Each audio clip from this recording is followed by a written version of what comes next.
असं म्हणतात की स्वप्नांचं शहर मुंबई हे कधी थांबत नाही.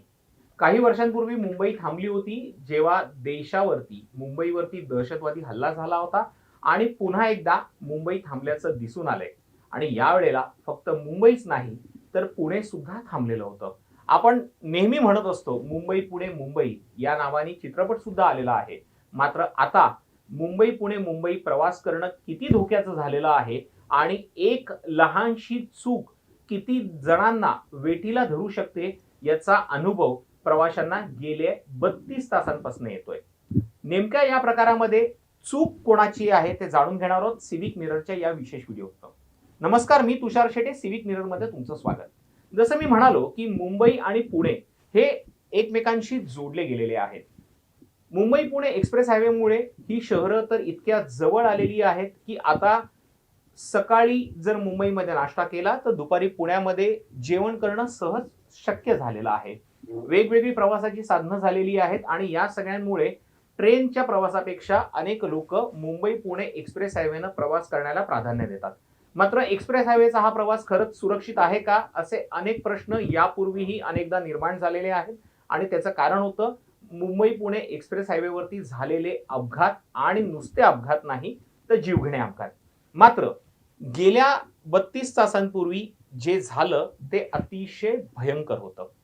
3 फेब्रुवारीला संध्याकाळी 5 वाजताच्या सुमारास पुण्याहून मुंबईकडे जाणारा एक टँकर आडोशी बोगद्याजवळ आडवा झाला. हा टँकर आडवा झाल्यानंतर महामार्ग पोलिसांना फोन गेले, IRB टोल वसुली करणाऱ्या कर्मचाऱ्यांना फोन गेले. त्यांनी तिथे आपली वाहनं पाठवायला सुरुवात केली. सुरुवातीला असं वाटलं होतं की नेहमीप्रमाणे टँकर उलटलेला आहे, क्रेन पोहोचेल, 2-2.5 तासात हा महामार्ग पुन्हा मोकळा केला जाईल. मात्र तसं झालं नाही.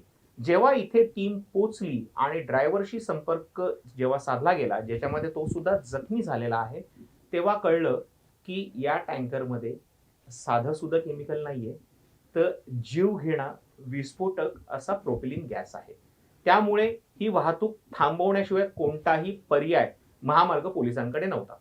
अपघात झालेला आहे, त्याच्यावर उपाययोजना काय करायच्या आहेत यासाठी प्रयत्न पोलिसांनी सुरू केलेले होते. मात्र प्रशासनाची, मग यामध्ये टोल कर्मचारी आले, राज्य सरकारचे अधिकारी आले, संबंधित खात्याचे मंत्री त्यांचे पदाधिकारी आले, महामार्ग सुरक्षेचे पोलीस आणि कर्मचारी आले आणि बाकीच्या सगळ्या नोडल एजन्सी आल्या. यांची एकच चूक झाली आणि हीच चूक आपल्याला प्रचंड डोकेदुखीची, मनस्तापाची ठरलेली आहे. आणि या एका चुकीमुळे लाखो लोकांना नरक यातना सहन कराव्या लागल्यात. मी लाखो लोक हा शब्द जाणीवपूर्वक वापरतोय. हा शब्द हायपोथेटिकल नाहीये, तर वस्तुस्थितीला धरून आहे. याचं कारण मी तुम्हाला सांगतो. जो आकडा मुंबई पुणे एक्सप्रेस हायवेवरती मिळतो आहे, या एक्सप्रेस हायवेवरनं साधारण दररोज 1 लाख वाहनं प्रवास करतात. मग याच्यामध्ये बस आल्या, छोट्या कार्स आल्या, ट्रक आले, ट्रेलर आले आणि बाकी सगळी वाहनं आली. मग आता विचार करा की बसमध्ये किती प्रवासी असतील, मिनी बसमध्ये किती प्रवासी बसू शकत असतील, कारमध्ये ऑन अन ॲव्हरेज 2 प्रवासी जरी पकडले, ट्रकमध्ये ड्रायव्हर क्लीनर जरी पकडले, बसमध्ये ड्रायव्हर कंडक्टर आणि बाकीचे प्रवासी पकडले, तर हा आकडा जवळपास 25 ते 50 लाखांपर्यंत सहज जाऊ शकतो. आणि इतक्या लोकांना काल नरक यातना सहन कराव्या लागल्यात फक्त या प्रशासनाच्या चुकीमुळे. आता पुन्हा एकदा आपण अपघाताकडे येऊयात. मी जसं म्हणालो की अपघात झाल्यानंतर लोकांच्या सुरक्षितेसाठी कोणताही धोका होऊ नये यासाठी तुम्ही वाहतूक बंद केली, तो निर्णय योग्य होता. मात्र वाहतूक बंद केल्यानंतर त्याची पूर्वसूचना लोकांना देणं हे क्रमप्राप्त होतं. मात्र तुमच्याकडनं ते काम झालं नाही. आता महामार्ग पोलीस काय म्हणतायत की आम्ही टोल नाक्यांवरती अनाउन्समेंट करत होतो. मात्र हे करायला किती वेळ लागला, अनाउन्समेंट कधी केली, केव्हा केली, किती लोकांनी ऐकली, हा प्रश्न आहे. संध्याकाळी 5 वाजता एक टँकर पलटी होतोय. रात्री पर्यंत तो टँकर तसाच तिथे राहतो. दुसऱ्या दिवशी पर्यंत तो तसाच तिथे राहतो. आणि जेव्हा तिथे केमिकल एक्सपर्टला बोलवलं जातं तेव्हा कळतं की याच्यामध्ये प्रोपिलिन गॅस आहे. टँकर कलंडल्यामुळे किंवा पडल्यामुळे त्या वॉलला लिकेज सुरू झालेला आहे. आणि जोपर्यंत हा प्रोपिलिन गॅस दुसऱ्या टँकरमध्ये भरला जात नाही किंवा हवेत विरघळला जात नाही, तोपर्यंत इथून वाहतूक पुढे सुरू ठेवणं हे अशक्य आहे. त्यातही पोलिसांनी एक काम चांगलं केलं की मुंबईकडनं पुण्याकडे येणारी जी लेन होती त्यातल्या एका लेनमधनं ह्या गाड्या सोडायला सुरुवात केली. पण पुन्हा एकदा जो आधीचा बॅकलॉग आलेला होता, जो प्रचंड गाड्यांच्या रांगा लागल्या होत्या, त्यामुळे दोन्ही महामार्ग ठप्प झाल्यात. जर मी चुकत नसेल तर मुंबई पुणे एक्सप्रेस हायवेनं आतापर्यंतच्या इतिहासामध्ये सर्वात मोठी आणि सर्वात अभूतपूर्व अशी वाहतूक कोंडी ही गेल्या 32 तासांमध्ये पाहिलेली आहे.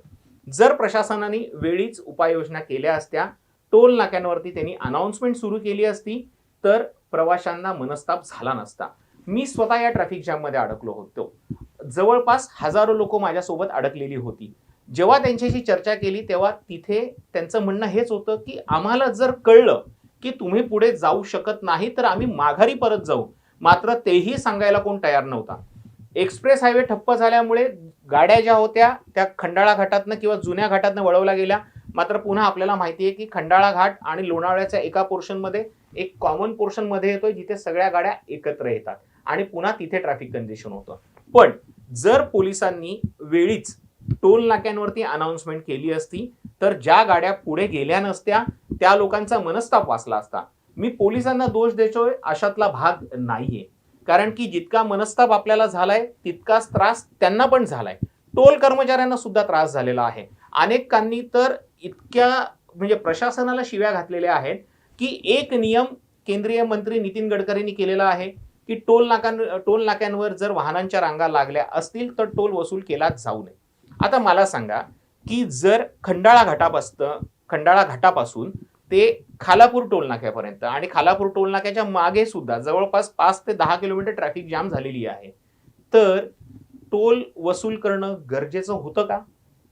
तुमच्या गाड्याच पुढे जाऊ शकत नाहीये तर तुम्हाला फक्त टोलची रक्कम वसूल करायची म्हणून तुम्ही लोकांना सांगत नाही आहात? हा कोणता न्याय झाला मंत्री महोदय? काय चाललंय? आपण महाराष्ट्रात राहतो, मुंबईत आहोत, पुण्यात आहोत, लाखो लोक इथून प्रवास करतात. तुम्ही नेहमी त्यांना सांगत असतात, मदत आपण त्यांना देत असतो. मग अशा वेळेला जर टोल नाक्यांवरनं टोल वसूल करण्यापेक्षा जर अनाउन्समेंट केली गेली असती की आता तुम्ही पुढे जाऊ नका किंवा पर्यायी मार्गाचा वापर करा, तर किती लोकांचा मनस्ताप वाचला असता? विचार करा, यामध्ये लहान मुलं होती, वयोवृद्ध व्यक्ती होत्या, महिला होत्या. पुरुषांचं तर ठीक आहे, कसं बसं ते सहन करू शकतात, रस्त्यावर झोपू शकतात. मात्र नैसर्गिक विधींचं काय? बायकांचं काय झालं असेल याचा विचार तुम्हाला करवतो? राज्याच्या मुख्यमंत्र्यांनी या सगळ्या प्रकरणी चौकशीचे आदेश दिलेले आहेत. आता या सगळ्या प्रकारामध्ये राज ठाकरेंनी सुद्धा उडी घेतलेली आहे.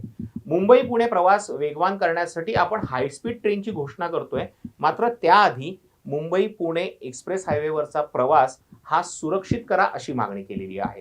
जे मुद्दे सर्वसामान्यांच्या मनात होते तेच मुद्दे आता राज ठाकरेंनी उपस्थित केलेले आहेत. गेल्या 2 दिवसांमध्ये ज्या वाहन चालकांकडनं टोल वसूल केला गेलेला आहे त्यांना तो टोल परत करावा अशी आग्रही मागणी त्यांनी केलेली आहे.